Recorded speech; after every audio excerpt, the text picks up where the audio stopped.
కదా ఇంకా తీసుకున్నా కదా మళ్ళీ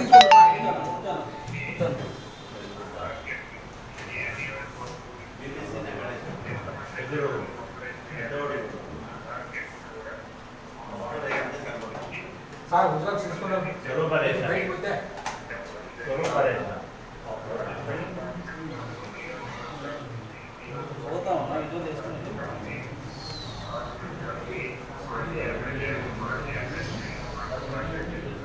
నా ఓకేనా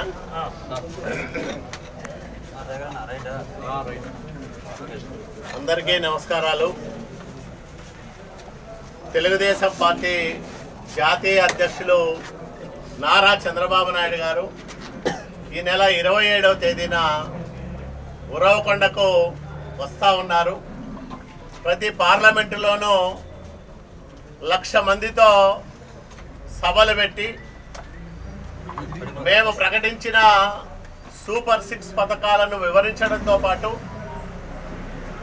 ఈ 4 సంవత్సరాల 9 నెలల జగన్మోహన్ రెడ్డి అరాచక పాలనలో అన్యాయమైపోయిన ప్రజలకు బాసటగా నిలవాలని, మళ్ళీ ఒక ప్రజారంజకమైన పరిపాలన రావాలని, దానికి తెలుగుదేశం జనసేన కూటమితో కూడిన ప్రభుత్వం ప్రజాప్రభుత్వం ఏర్పాటు కావాలనే సంకల్పంతో సాగుతున్న ఈ పర్యటన అనంతపురం పార్లమెంటు పరిధిలో ఉరవకొండలో నిర్వహిస్తూ ఉన్నాం.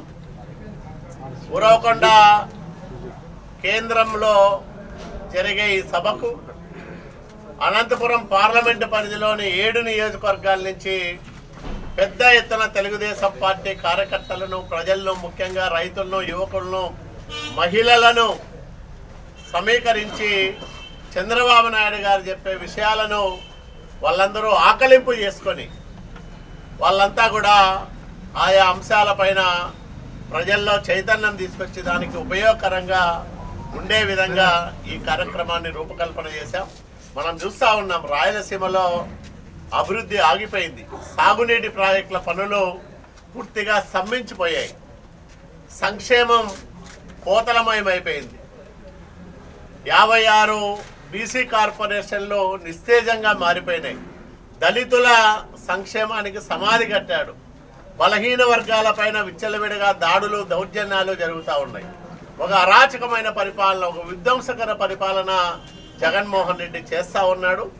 దీనికి చరమగీతం పాడడానికి, మళ్ళా చంద్రబాబు నాయుడు గారి చల్లని పాలన తెచ్చుకోవడానికి ఈ కార్యక్రమం ఎంతగానో ఉపయోగపడుతుందని మేము భావిస్తూ ఉన్నాం. ఈరోజు ముఖ్య నాయకులు అందరం కూడా కలిసి ఉరవకొండ సభను ఏ విధంగా విజయవంతం చేసుకోవాలనే దానిపైన చర్చించాం.